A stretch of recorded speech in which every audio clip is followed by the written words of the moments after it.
In today's episode, we will be sharing with you 7 characteristics of anticipatory grief. Hello, we're Jeff and Tony Brabeck of Our Little Sparrows, Pregnancy and Infant Loss Support. If you'd like to find out more about us and our organization, you can use the link in the description below. Don't forget to subscribe and ring that bell to get alerts for when we release new content every week. Let's get started.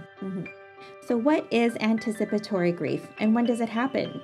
The definition is the normal mourning that occurs when a patient or family is expecting a death. Anticipatory grief can occur when the baby you are carrying is given a prenatal life-limiting or fatal diagnosis, or when your newborn has been diagnosed shortly after birth with a condition or disease in which there is no cure and it is anticipated to die. For us, we learned at approximately 20 weeks that our daughter Olivia had a fatal condition and was expected to die. Though our baby was still alive for roughly another 13 weeks, we experienced anticipatory grief, although we didn't know that that's what it was called at the time. We experienced a lot of sadness, we were crying, disbelief, a sense of being lost, fear of the unknown. Yeah, I would even add numbness. Yes, definitely numbness. Yeah. A question we have been asked, and one that we have even asked ourselves is it better to know ahead of time that your baby will die soon, or is it better to not know at all? Yeah. The answer, in our opinion, is that neither is better. Depending on how you approach things, there can be a benefit to knowing in advance. There can also be cons to knowing in advance. However, we don't think one is better than the other because either way, it's going to be hard, it sucks, and our baby or your baby will still die. Right. Yeah, I totally agree with you with that. I mean, we're getting pretty far in here in the episodes for the podcast series and also the grief, the pregnancy journey series. And I know we've said a lot that at the end of the day, it's going to be different for everyone. And the same stands here. It's no different. This anticipatory grief that we're talking about today is going to be different for everyone. Even if it's the same diagnosis, it's a different person. It's a different family. So, so that holds here. So here are 7 characteristics of anticipatory grief. Number 1, the experience can be the same as unexpected grief. And unexpected grief is the term that we would use when someone you love passes away unexpectedly. There was no prior conditions, or it was just a sudden passing. And so that was what we would refer to as unexpected grief. So in both cases, there can be intense emotions, shock, disbelief, sadness, a lot of different emotions. The second characteristic for anticipatory grief that we have is it can also be different from unexpected grief. So there's no specific structure to the grief process. Just like I mentioned a moment ago, it's different for every family. It's different for every parent. Yes. Some may not experience feelings of grief right away. I mean, that's very common. It's like even that sense of numbness is kind of a precursor to what's coming. At least it was for me. Number 3, you can begin to grieve before your loved one has actually passed away. We grieved for our daughter Olivia even though she was still alive in my womb, and we grieved again when she died in our arms at the hospital the same day she was born. Yeah, I mean, I would say we grieved so many times in between. You had the 19-week and then you had the 21st week because every 2 weeks we basically went for another scan. Yeah. So it just went all the way up to that 29th week. And each time it was a letdown. I mean, there was the anxiety that for me, there was the sense of nerves and anxiousness going to the appointment or, getting there, driving there, every step of the way being let down with getting the, continued diagnosis, negative diagnosis. To the day that she was born. We did experience a lot of joy in the midst of all the sorrow. We really felt blessed to see her, to meet her, to hold her, to be with her. It was good. Yeah. for us. It was on our fifth wedding anniversary, so it was very impactful and meaningful for us, and we grieved and had deep sorrow and anguish when she passed away. Yeah, absolutely. So the fourth characteristic that we have for anticipatory grief is it allows time for you to accept the impending death.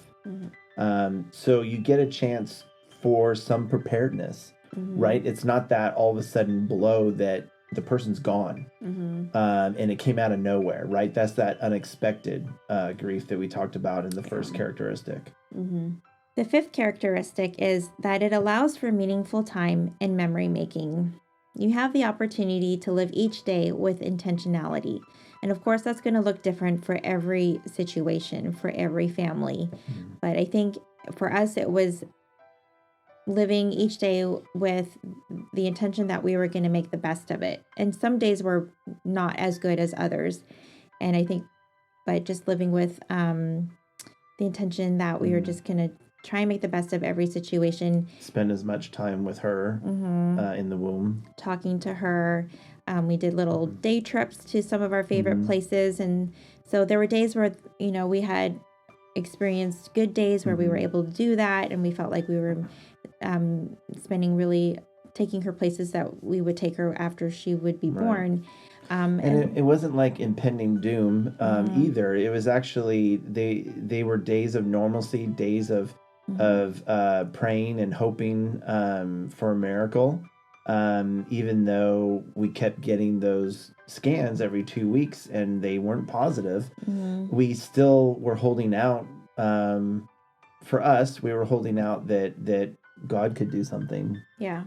So we spent those days of intentionality, of purpose, of capturing time with her without her being born at that point. I know some of the most special times for me was she was developing enough to be kicking and turning around in Tone's tum. And so, after dinner, getting ready, downtime for the evening before going to bed, we'd be sitting on the couch, and we did not watch a lot of TV. We did not do the normal things that we had done up until that point of before we even found out what was going on with the pregnancy. Everything changed after, and we spent a lot of nights in silence, and listening and watching Olivia move in Tony's tummy, and just seeing the miracle that she was even conceived and in the womb and developed and grew. And we were just praying and hoping and for a miracle during that time. Yeah. So even though there were days that were, we definitely had our down days. Oh yeah. And there were days where, just like you said, there was normalcy and almost like, everything's going to be everything okay. was going to be fine. It comes and goes. Yeah. And so I think that is all normal. I think that's all part of the process. And we just took it one day at a time. We tried to take it one day at a time. Right. We thought too far ahead, it'd be really overwhelming. So the sixth characteristic that we have for anticipatory grief is that it doesn't replace the grief experienced after the loss. Two different experiences for sure. I mean, definitely for us, and it's typical for everyone. If you experience grief before the death occurs, it doesn't mean that your grief experience after death will be shortened. It won't be lessened. It won't be diminished. The intensity level can be completely different for before and after. I imagine in some cases it could be identical. It just depends on how we're processing and where we're at in the grief journey. The seventh characteristic is that it allows you to prioritize what is important to you. And I think when something traumatic is happening to you, you immediately kind of hone in, and anything else that is not important at that moment gets filtered out, whether you intentionally do that or not. It's just kind of everything else kind of gets pushed aside, and you focus in what's important. That's you and your family, your baby. Right. And you realize, whatever issue I was dealing before, that was a very big matter in my life, really isn't that important right now. And so you kind of automatically, you just kind of hones in onto your family Right. and your baby. And that's what you are focusing on right now. And so it automatically kind of does that for you. And then as time goes on, you kind of realize, you know what, things that used to bother you before don't really bother you anymore. It's like, it's Right. not, you kind of realize that that's not really an important issue right now. No, I totally, I could kind of go off on that too. I totally agree that does happen even before the loss of your baby, because I think it's a sense of protectionism. Yeah. It's a sense of ownership and like just taking this on and embracing it and guarding your heart, guarding your mind, guarding your body. And yeah, you find out right away what's important, what's not important. Of course, that you can reevaluate that at any moment throughout the process. But then it definitely goes beyond the loss of the baby. And I have yet to meet a person who's been through a pregnancy and infant loss that hasn't said that in some way, some fashion, some aspect, if not many aspects of their life is now different. Some say completely different. Some say it's just different. They can't really explain it. Some people can explain it in detail, how it's different, and it's a myriad of things.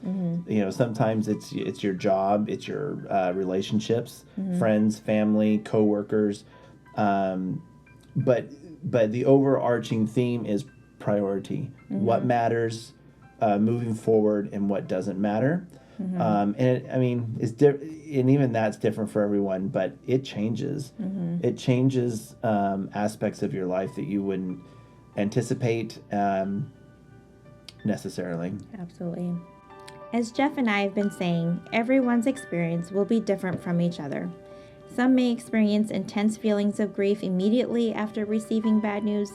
Some may have a delayed reaction, or just react and grieve in a completely different way than you.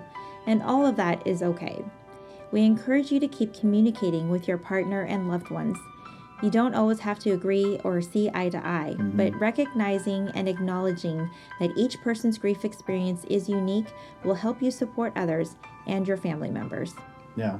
I think at the core, we're all human and we just want to be heard. Yeah. We hope you found this episode helpful. We want you to know you are not alone. You are loved. Your baby will always be cherished.